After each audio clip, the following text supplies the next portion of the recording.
ये जो तस्वीर देख रहे हैं ये ऑस्ट्रेलिया में मिला हुआ एक डिवाइस था और इसने हड़कंप सा मचा दिया था। ऐसा हड़कंप कि यहाँ सेना उतारने की बात तक आ गई थी। अब जानेंगे कि क्या ये सचमुच भारत का था, क्यों ऑस्ट्रेलिया ने अब इसके ऊपर कदम उठाया है। जहाँ एक तरफ ये सब कुछ हो रहा है तो वहीं दूसरी तरफ चाइना में भीषण तबाही। कहते हैं ना, एक तो कोड़ ऊपर से खाज, कुछ उसी तरीके की स्थिति इस वक्त चाइना के अंदर हो रही है। अफरा तफरी का माहौल है। जानेंगे डॉक्सूरी ने किस तरीके से चाइना को बर्बाद कर दिया है। जियोपॉलिटिक्स में धमाल मचा है। आइए जानते हैं इन खबरों को विस्तार से। ये खबर फैलती है कि ऑस्ट्रेलिया के समुद्र तट पर एक अजीब सी चीज देखने को मिल रही है और वो चीज थी ये। जैसे ही ये खबर पहुंचती है लोग यहाँ जाकर फोटो खींचना शुरू कर देते हैं। किन्हीं को समझ में नहीं आ रहा है। कोई सोचता है कि ये विमान का मलबा है तो कोई सोचता है कोई यूएफओ का पार्ट है, कोई ये कहता है कि ये रॉकेट का हिस्सा है। स्थिति ऐसी पैदा हो जाती है कि ऑस्ट्रेलिया के वहाँ के स्थानीय पुलिस कहते हैं कि हमें समझ में नहीं आ रहा है, ये बड़ी रहस्यमयी चीज है। अगर रहस्यमयी चीज है तो इसका पता लगाने के लिए हमें बुलाना होगा सेना को। अब हुआ क्या था, ऑस्ट्रेलिया के समुद्र तट पर ये रहस्यमयी चीज बहकर आई थी। बहकर आने के बाद सवाल पैदा होने लगे थे कि ये है किसका और कहां से आया है। ऑस्ट्रेलिया में मिली इस चीज की ऊंचाई लगभग 2 मीटर यानी कि 6.6 फीट की है और ऊपर से केबल लटक रहे हैं। फिलहाल जब सेना को बुलाया गया, सेना ने कहा कि चलो इसको बुलाओ अंतरिक्ष विभाग वालों को, वही बताएंगे। जब वो आए तो उन्होंने कहा कि ये तो ऐसा लग रहा है जैसे कि किसी चीज का मलबा है, शायद PSLV के तीसरे चरण का मलबा है। ऑस्ट्रेलिया के अंतरिक्ष एजेंसी ने ये कहा कि देखो ये MH370 जो लापता हुई है मलेशियाई एयरलाइंस, ये नहीं है।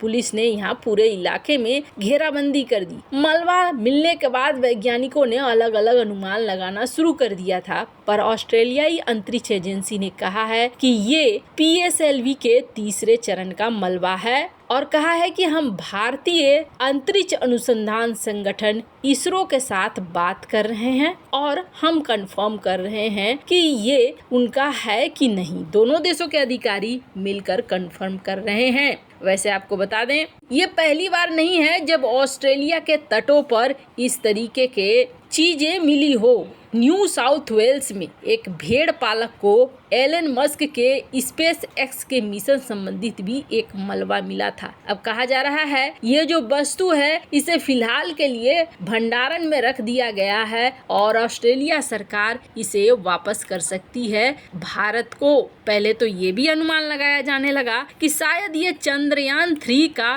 टूटा हुआ कोई हिस्सा है। फिलहाल होता क्या है, ज्यादातर ऐसी चीजें समंदर में ही गिरती है और समंदर में गिरने के बाद ये तटों तक पहुंचती है और ऐसा ही हुआ है ऑस्ट्रेलिया के साथ। फिलहाल इसे भारतीय रॉकेट का मलबा करार दिया गया है और भारत को लौटाने की बात ऑस्ट्रेलिया कह रहा है। जहां एक तरफ ये सब कुछ हो रहा है तो वहीं दूसरी तरफ हमने आपको बताया था कि किस तरीके से डॉक्सूरी चाइना के अंदर घुसने वाला है। इसे कहते हैं किस्मत। देखिए किस तरीके की स्थिति हो गई है इस वक्त चाइना की। चाइना में आर्थिक तूफान है, राजनीतिक तूफान है और अब ये तूफान भी आ गया है। चाइना की इकोनॉमी में झटका पर झटका लग रहा है।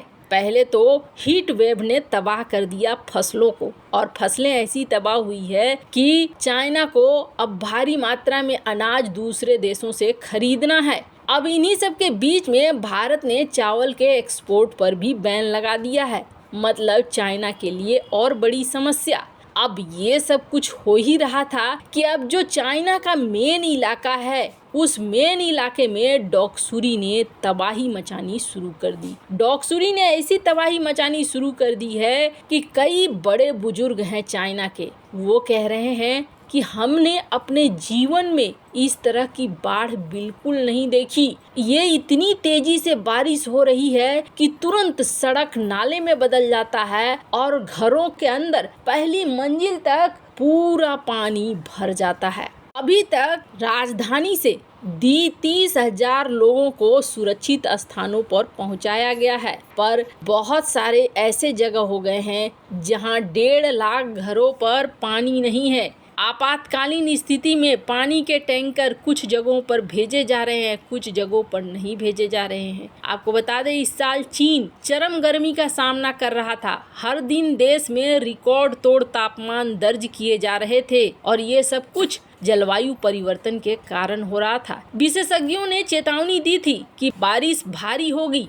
जुलाई 2012 से भी बदतर बाढ़ आएगी। 11 साल पहले हुई आपदा में 80 लोग मारे गए थे, हजारों लोग निकाले गए थे। चीन में पहले ही एक ऐसा तूफान आया था खानून, लेकिन अब ये छठा तूफान है। स्क्रीन पर आप देख सकते हैं, ये एयरपोर्ट का दृश्य है। अब एयरपोर्ट के अंदर पानी भर चुका है। विमान एयरपोर्ट में पानी के ऊपर खड़े हैं, ऐसी स्थिति है। उसके बाद दूसरी तस्वीर, कार, घर सब कुछ बह रहे हैं। पानी का इतना तेज बहाव है कि सब कुछ बहा कर ले जा रहा है। सड़कें तो अब कहीं पे दिख ही नहीं रही हैं। ये जो तस्वीर है ये मेंटागाऊ का है, जो फैंगसेंग डिस्ट्रिक्ट है बीजिंग चाइना का। यहाँ पर सड़क बिल्कुल गायब हो चुकी है। यहाँ स्थिति दिन प्रतिदिन खराब होती दिख रही है।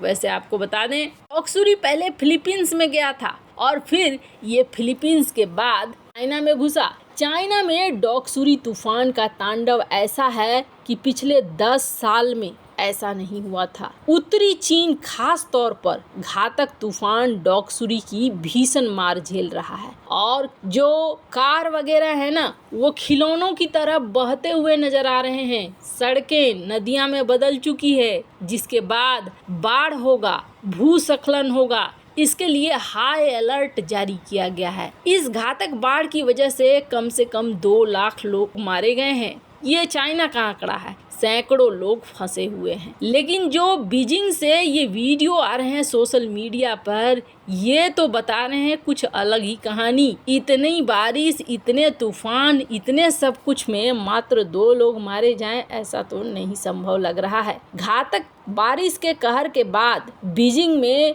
हेलीकॉप्टरों को तैनात किया गया है। सैन्य हेलीकॉप्टर को कहा जा रहा है 26 सैनिक और 4 हेलीकॉप्टरों की एक सैन्य यूनिट को बीजिंग के मेटेंगो जिले में खास तौर पर भेजा गया है ताकि एयर ड्रॉप रेस्क्यू मिशन किया जा सके। बारिश एक दिन में ऐसी हो रही है जो पहले एक महीने में हो रही थी। अंदाजा आप ऐसे लगाइए कि इस तूफान ने 10 बजे जिनजियांग शहर के तट पर दस्तक दी थी और अब 8 लाख लोग इससे प्रभावित हो गए हैं और स्थितियां और भी ज्यादा बिगड़ती जा रही हैं। इन सब में सबसे बड़ी विचित्र और ज्यादा कठिनाई क्या है कि बाढ़ का पानी जैसे उतरेगा, बाढ़ ने फैक्ट्रियों को नुकसान पहुंचा ही दिया, एयरपोर्ट तक ये पानी पहुंच ही गया, यानी इकोनॉमिक तबाही हुई सो हुई। बाढ़ के पानी उतरने के बाद बीमारियां भी फैलेंगी, यानी आप समझ लीजिए चाइना के ऊपर इस वक्त सचमुच प्रकृति बहुत बुरी तरीके से नाराज है। वैसे इन सब मामले में आपकी क्या राय है, कमेंट कर जरूर बताएं। जल्द मिलते हैं अगले वीडियो में नई खबर के साथ।